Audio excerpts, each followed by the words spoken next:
இறகடிக்க ஆசை சீரியல் நேர்களுக்கு வணக்கம். நம்ம சேனல்ல சப்ஸ்கிரைபருக்கான கிவ் அவே பரிசு போட்டி ஸ்டார்ட் பண்ணியாச்சு. விருப்பம் உள்ளவங்க இதுல ஜாயின் பண்ணிக்கலாம். வாரம் 5 சப்ஸ்கிரைபரை தேர்ந்தெடுத்து நாங்க பரிசு கொடுக்க போறோம். இந்த கிவ் அவேல பார்ட்டிசிபேட் பண்ணணும்னு நினைக்கிறவங்க வீடியோல கேட்கப்படும் கேள்விக்கு ஃபர்ஸ்ட் 10 கமெண்ட்டுக்குள்ள ஆன்சர் பண்ணிருக்கணும். அப்படி சரியா பதில் சொன்னவங்களை தேர்ந்தெடுத்து நாங்க வின்னர்ஸா செலக்ட் பண்ணுவோம். இன்னைக்கு எபிசோட்ல நம்ம ஸ்ருதி விஜயா கிட்ட என் அச்சாவை அடிச்ச அந்த முத்து இருக்கிற வீட்டுல நான் எப்படி வர முடியும்னு சொல்றாங்க. அதுக்கு விஜயாவும் நீ சொல்றது சரிதாமா, ஆனா அவனுக்காக நான் உன்கிட்ட மன்னிப்பு கேட்டுக்கிறமான்னு சொல்றாங்க. அதுக்கு நம்ம ஸ்ருதியும் ஆன்ட்டி இப்ப எனக்கு தண்ணி தாக எடுக்குது, என்னோட தாகத்துக்கு நீங்க தண்ணி குடிச்சா என்னோட தாகம் அடங்கிடுமான்னு கேக்குறாங்க. அதே மாதிரி அவர் செஞ்ச தப்புக்கு நீங்க மன்னிப்பு கேட்டா அது எப்படி ஆன்ட்டி சரியாகும்னு சொல்றாங்க. ஆனா நீங்களாம் எப்படிதான் அந்த முத்து இருக்கிற வீட்டுல இருக்கீங்களோன்னு ஸ்ருதி சொல்றாங்க.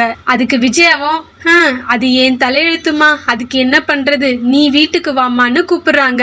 இனிமேல் எனக்கு போன் பண்ணி வீட்டுக்கு கூப்பிடாதீங்கன்னு ஸ்ருதி கோவமா போனை கட் பண்ணிட்டாங்க. நம்ம விஜயாவோட ஃப்ரெண்டு விஜயா கிட்ட வந்து என்ன விஜயா ஸ்ருதி கிட்ட பேசிட்டியா, அவ வரேன்னு சொன்னாலான்னு கேக்குறாங்க. அதுக்கு நம்ம விஜயாவும் நீ வேற, அவ என்ன மதிக்கவே மாட்றா, ஒரு சின்ன பொண்ணு கிட்ட நான் பெரிய மனுஷி போய் இறங்கி போய் பேசுறேன், ஆனா என்ன சட்டையே பண்ண மாட்றா, என்னமோ இவ எனக்கு மாமியார் மாதிரி பேசிட்டு போனை வைக்கிறான்னு சொல்ல, அதுக்கு விஜயாவோட ஃப்ரெண்டும் அப்ப ஸ்ருதி வரமாட்டேன்னு சொல்லிட்டாளான்னு கேக்குறாங்க. அதுக்கு விஜயாவும் அவ திமிரா பேசுறாளா இல்ல அவளோட குணமே அவ்வளவுதானு எனக்கு புரியல, ஆனா இப்போதைக்கு அவ இந்த வீட்டு பக்கம் வருவான்னு எனக்கு தோணவே இல்லைன்னு சொல்ல, பாத்துக்க விஜயா ரவி அப்படியே விட்டுறாத, மாமனார் வீட்டுக்கு வீட்டோட மருமகனா போறவன் தண்ணில போட்ட உப்பு கல்லு மாதிரி மொத்தமா அந்த வீட்லயே ஐக்கியம் ஆயிடுவான், அப்புறம் இந்த பக்கமே அவன் வரமாட்டான், அப்புறம் நீ தலைகீழ நின்னாலும் ரவி இங்க வரவே மாட்டான். அதுக்கு விஜயாவும் என்ன நீ என்னை இப்படி பயம்புத்துற, விஜயாவோட ஃப்ரெண்டும் நான் உண்மையை தான் சொல்றேன் விஜயா, அவ பணக்கார வீட்டுல ஒரே பொண்ணா வளர்ந்தவ, அவ உன் பேச்சு கேட்க மாட்டா, நீ தான் கொஞ்சம் கொஞ்சமா பேசி பேசி அவ மனச மாத்தணும், அவ போக்குல நீ விட்டேன்னு வெயி, அப்புறம் உன் பையன் உனக்கு இல்லன்னு ஆயிடும்னு சொல்றாங்க.